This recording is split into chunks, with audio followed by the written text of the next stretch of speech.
Enough is enough, बस बहुत हो गया भाई। आजकल इस तरह की बड़ी वीडियोस मैं यूट्यूब पे देख रहा हूँ, तो मैंने भी सोचा कि यार मैं भी कोई इनफ इज़ इनफ वाली बात आपको बता दूँ कि ये क्या चल रहा है, ऐसा क्या हो गया है कि इनफ इज़ इनफ, और ऐसा कौन सा बहुत सी चीज़ हो गई है। तो भाई ये है यूके असाइलम के बारे में कि यूके के अंदर जो इलीगल इमिग्रेंट्स होते हैं, बहुत लोग आते हैं जो बोट्स के थ्रू आते हैं यूके के अंदर, और वो इलीगल वे से आते हैं। मतलब आप लोग या हम लोग जो हैं, हम तो स्टूडेंट वीज़ा पे आते हैं, या अब वर्क परमिट पे आएगा कोई बंदा, कोई किसी चैरिटी वीज़ा पे आएगा, ये सारे होते हैं लीगल। ये इनको इलीगल नहीं बोलते। इलीगल वो होते हैं जो बोट के थ्रू आते हैं। यूके के जो समंदर लगता है चारों तरफ, यूके जजीरा नुमा मुल्क है, सबको पता ही होगा, चारों तरफ समंदर है। तो यहाँ से फिर यूरोप में जो लोग आते हैं, पाकिस्तान से, इंडिया से, बांग्लादेश से भी शायद आते होंगे, लेकिन बहुत सारे मुल्कों से आते हैं, नाइजीरिया से आते हैं। तो वो सारे जितने भी इलीगल इमिग्रेंट्स हैं, जिसको पाकिस्तान में तो हम लोग कहते हैं डंकी,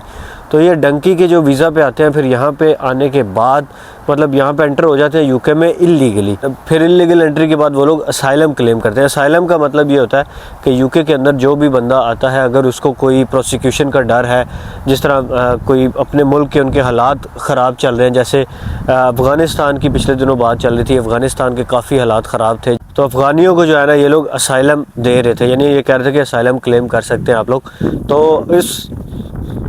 उस चक्कर में भी काफ़ी लोगों ने असाइलम क्लेम किया, लेकिन उसके बाद भी स्टिल जो है ना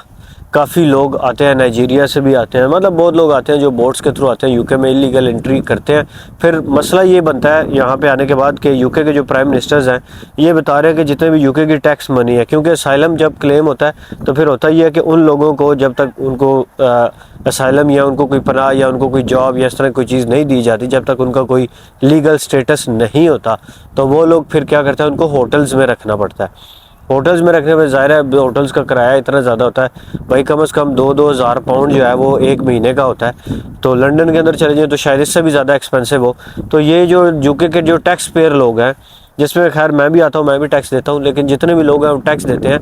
ह्यूज मनी देते हैं टैक्स में। मतलब 4,000-5,000 पाउंड एक बंदा पूरे साल का कम से कम टैक्स देता है। तो अब इतना ज़्यादा एक बंदा जो टैक्स दे रहा है भाई, वो तो यही कहेगा मेरे टैक्स के पैसे से जो है वो बंदे जो है असाइलम क्लेम करते हैं, फिर उनको बोझ हो रही है कि और 5 स्टार होटल्स में रह रहे हैं, उनको खाने भी मिल रहे हैं, उनको सारा कुछ चल रहा है। तो यूके प्राइम मिनिस्टर जो आए हैं, इन्होंने पहले भी कहा था कि इस पर हम पॉलिसी बनाएंगे कि जी जो लोग भी यूके में इलीगल एंट्री करते हैं और फिर असाइलम क्लेम करते हैं, पहली बात तो यह है कि हम उन बोट्स को, वो क्योंकि बोट्स के थ्रू आते हैं, तो हम उन बोट्स को जो है यूके में एंटर ही नहीं होने देंगे, और अगर एंटर हो भी जाते हैं तो उनका कोई भी असाइलम कंसिडर नहीं किया जाएगा। और हाँ, एक और चीज़ भी उन्होंने बताई है कि अगर कोई बिलफर्ज कोई बंदा इलीगल तौर पर यूके में आ भी जाता है और वो असाइलम के लिए क्लेम करता है, लेकिन उसका असाइलम रिजेक्ट तो करने के बाद उसको जो है ना, अगर वो कहता है कि नहीं मैं अपने कंट्री में वापस नहीं जा सकता, वहाँ पे मुझे ख़तरा है, मार देंगे या इस तरह कोई और उसको ख़तरा है, जिसकी बेस पे वो करता है असाइलम क्लेम, वो ये कहता है कि मेरा कंट्री सेफ़ नहीं है रहने के लिए, तो भाई फिर उसका इन्होंने हल ये निकाला कि उसको हम किसी और सेफ़ कंट्री में भेज देंगे। सेफ़ कंट्री से मुराद ये है कि कोई भी कंट्री हो सकता है, जैसे रवांडा एक अफ्रीका का मुल्क है, उनके साथ इनका कॉन्ट्रैक्ट हुआ था, तो ये पिछले साल से खैर हुआ है और रवांडा के साथ, लेकिन अभी तक इन्होंने मेरे ख्याल से मुझे ऐसा लगता है, क्योंकि मैंने न्यूज़ में काफ़ी सर्च करने की कोशिश की है, गूगल भी किया था, ऐसी कोई न्यूज़ मैंने अभी तक सुनी नहीं है कि रवांडा में किसी को भेजा गया हो, लेकिन क्योंकि इनका रवांडा के साथ कॉन्ट्रैक्ट तो हुआ है, तो डेफिनेटली ये किसी भी टाइम आपको रवांडा के अंदर भेज सकते हैं, अगर आप इलीगल तौर पे यूके में एंटर हुए हैं, या फिर आप कहते हैं यार मैं यहाँ पे असाइलम क्लेम करना चाहता हूँ, तो भाई रवांडा या कोई और सेफ थर्ड कंट्री आपको भेजा जा सकता है। प्रॉब्लम ये है कि जो लोग हैं वो ये कहते हैं कि मेरा कंट्री सेफ़ नहीं है, तो इसलिए मुझे यूके में रहने की इजाज़त दी जाए, मुझे पनाह दी जाए। अब ये लोग कहते हैं कि ठीक है, आपका कंट्री अगर सेफ़ नहीं है रहने के लिए तो इट्स ओके, तो फिर आप यूके ही क्यों रहना चाहते हैं, आप किसी और कंट्री में रह लें। और रवांडा एक ऐसा कंट्री इन्होंने ढूंढ के निकाला है कि भाई रवांडा में रह लें आप, रवांडा में आपको जान का भी ख़तरा नहीं है, वो सेफ़ है रहने के लिए, वहाँ पे कोई मसले मसाइल भी नहीं है, मतलब रहने के लिए वो कंट्री जो है वो सेफ़ है। लेकिन बात वही है कि लोग यहाँ पे असाइलम आपको पता ही है क्यों क्लेम करते हैं, क्योंकि वो एक फर्स्ट वर्ल्ड में आना चाहते हैं, एक जो है ना सेटलमेंट चाहते हैं एक अच्छे कंट्री में, डेवलप्ड कंट्री में। तो फिर अगर वो लोग मेरे ख्याल से यही सोचते होंगे कि अगर रवांडा ही जाना है तो फिर इससे बेहतर है कि हम अपने मुल्क वापस ही चले जाते हैं। तो गवर्नमेंट को भी पता है, यूके गवर्नमेंट भी ज़ाहिर है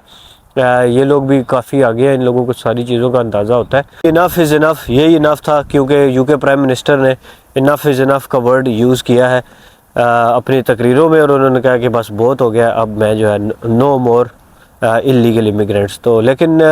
जो लोग यूके में लीगली तौर पे आए हुए हैं, कोई स्टूडेंट वीज़ा पे है या कोई डिपेंडेंट वीज़ा पे है, उनके बारे में इसमें कोई जिक्र नहीं है,